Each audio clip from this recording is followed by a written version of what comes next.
The Book of Job, chapter 38. Then the Lord answered Job out of the whirlwind, and said, Who is this that darkens counsel by words without knowledge? Now gird up your loins like a man, and I will ask you, and you instruct me. Where were you when I laid the foundation of the earth? Tell me, if you have understanding, who set its measurements, since you know? Or who stretched the line on it? On what were its bases sunk, or who laid its cornerstone, when the morning stars sang together, and all the sons of God shouted for joy? Or who enclosed the sea with doors, when bursting forth it went out from the womb? When I made a cloud its garment, and thick darkness its swaddling band, and I placed boundaries on it, and set a bolt and doors, and I said, Thus far you shall come, but no farther, and here shall your proud waves stop. Have you ever in your life commanded the morning, and caused the dawn to know its place, that it might take hold of the ends of the earth, and the wicked be shaken out of it? It is changed like clay under the seal, and they stand forth like a garment. From the wicked their light is withheld, and the uplifted arm is broken. Have you entered into the springs of the sea, or walked in the recesses of the deep? Have the gates of death been revealed to you, or have you seen the gates of deep darkness? Have you understood the expanse of the earth? Tell me, if you know all this, where is the way to the dwelling of light? And darkness, where is its place? That you may take it to its territory, and that you may discern the paths to its home. You know, for you were born then, and the number of your days is great. Have you entered the storehouses of the snow, or have you seen the storehouses of the hail, which I have reserved for the time of distress, for the day of war and battle? Where is the way that the light is divided, or the east wind scattered on the earth? Who has cleft a channel for the flood, or a way for the thunderbolt, to bring rain on a land without people, on a desert without a man in it, to satisfy the waste and desolate land, and to make the seeds of grass to sprout? Has the rain a father, or who has begotten the drops of dew? From whose womb has come the ice, and the frost of heaven, who has given it birth? Water becomes hard like stone, and the surface of the deep is imprisoned.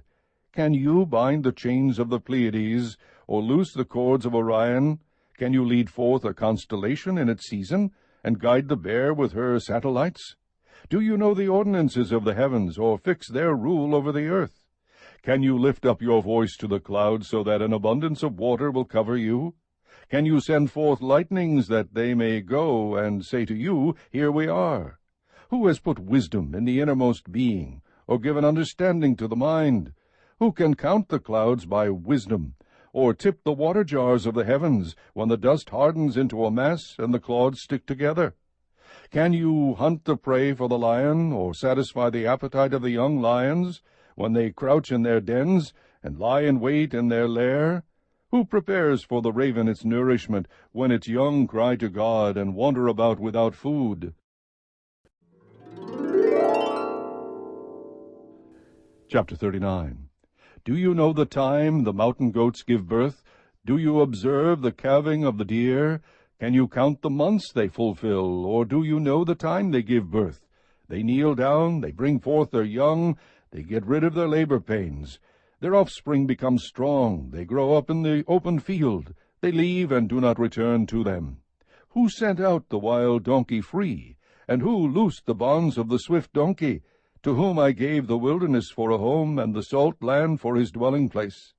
He scorns the tumult of the city, the shoutings of the driver he does not hear. He explores the mountains for his pasture, and searches after every green thing. Will the wild ox consent to serve you, or will he spend the night at your manger? Can you bind the wild ox in a furrow with ropes, or will he harrow the valleys after you? Will you trust him because his strength is great, and leave your labor to him? Will you have faith in him that he will return your grain and gather it from your threshing floor? The ostrich's wings flap joyously with the pinion and plumage of love, for she abandons her eggs to the earth and warms them in the dust, and she forgets that a foot may crush them, or that a wild beast may trample them. She treats her young cruelly, as if they were not hers. Though her labor be in vain, she is unconcerned, because God has made her forget wisdom, and has not given her a share of understanding. When she lifts herself on high, she laughs at the horse and his rider. Do you give the horse his might? Do you clothe his neck with a mane? Do you make him leap like the locust? His majestic snorting is terrible. He paws in the valley, and rejoices in his strength. He goes out to meet the weapons. He laughs at fear, and is not dismayed, and he does not turn back from the sword. The quiver rattles against him, the flashing spear and javelin. With shaking and rage he races over the ground, and he does not stand still at the voice of the trumpet. As often as the trumpet sounds, he says, Aha!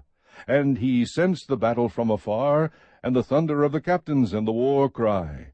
Is it by your understanding that the hawk soars, stretching his wings toward the south? Is it at your command that the eagle mounts up and makes his nest on high? On the cliff he dwells and lodges, upon the rocky crag, an inaccessible place. For there he spies out food, his eyes see it from afar. His young ones also suck up blood, and where the slain are, there is he.